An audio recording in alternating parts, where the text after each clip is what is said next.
Buenos días a todos, todas, todes.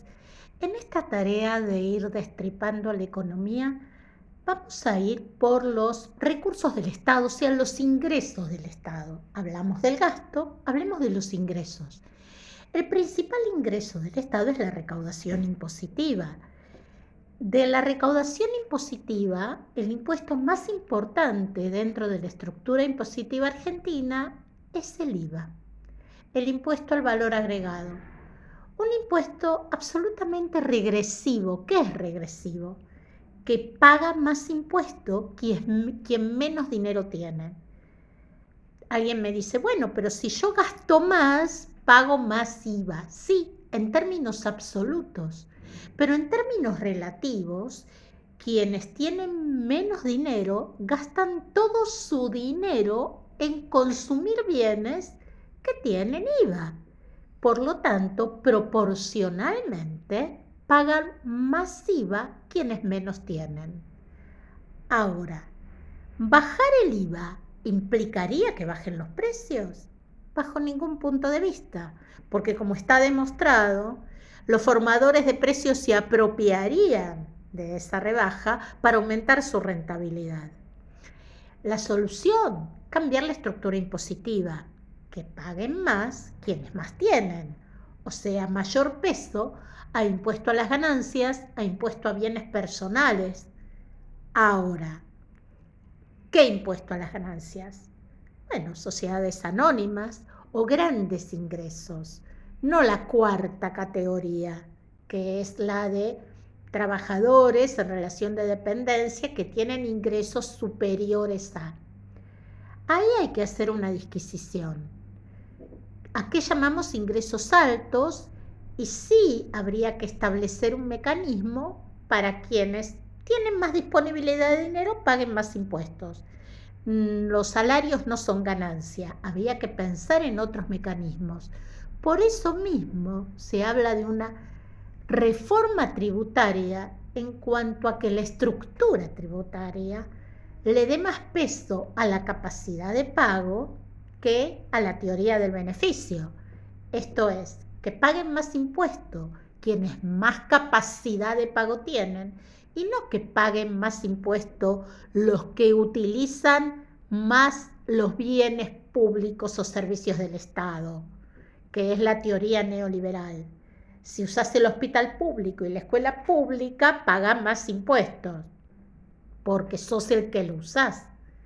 Esta teoría del beneficio, que se hizo popular gracias a la escuela austríaca, es una teoría que atenta contra el objetivo del impuesto, que es redistribuir ingresos, porque básicamente la recaudación impositiva financia al Estado y el Estado redistribuye ingresos porque a partir de esa recaudación beneficia a los sectores menos favorecidos de la economía, que nunca debemos olvidar que es la función del Estado.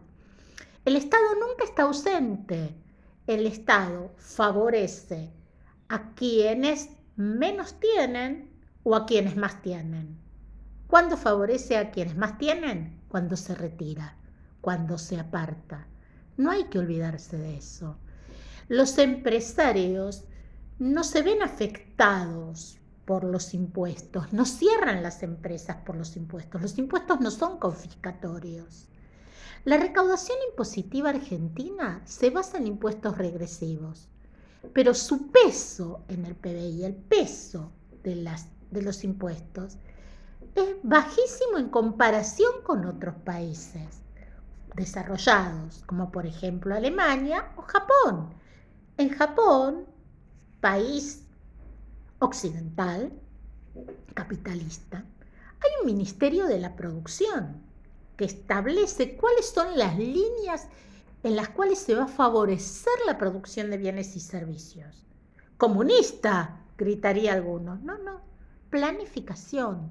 Y cuando uno planifica, tiene que planificar ingresos y gastos. En esa planificación de ingresos y gastos hay que determinar a quién se favorece. El estado de bienestar favorece a los sectores de menos ingresos, siempre, porque además, y basándose en esta estructura tributaria, son quienes más gastan, y quienes más gastan generan más recaudación impositiva.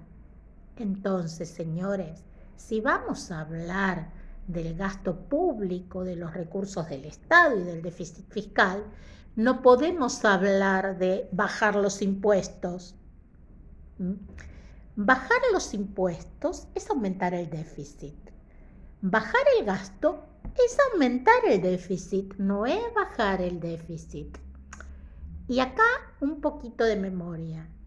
Cuando el gasto público se bajó allá por el año 2000, bajando los ingresos de jubilados y empleados estatales en un 13%, la economía cayó.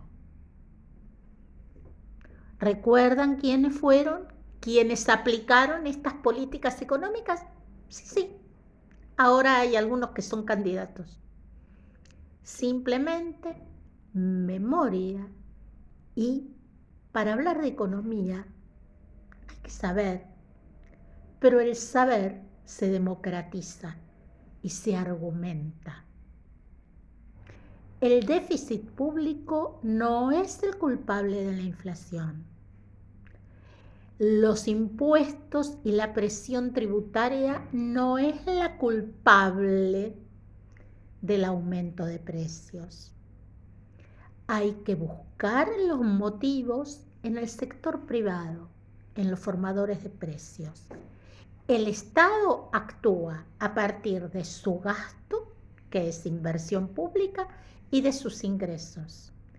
No hay que bajar el gasto, hay que aumentar los ingresos. Los ingresos se deben buscar en los sectores que más ingresos tienen. Y recordar que hablamos de flujos, de corrientes de ingresos, no de stocks, no de existencias. ¿Qué significa esto? Que son corrientes. Hay más actividad económica, hay más consumo, hay más recaudación impositiva. No es un pozo donde hay una cantidad de dinero que se acaba. Es un ciclo que renueva los ingresos que se generan. Es ese ciclo que hay que cuidar. Son las personas que actúan en ese ciclo a las que hay que cuidar. Bueno, por hoy me parece que ya fue suficiente. Que tengan un buen día. Gracias.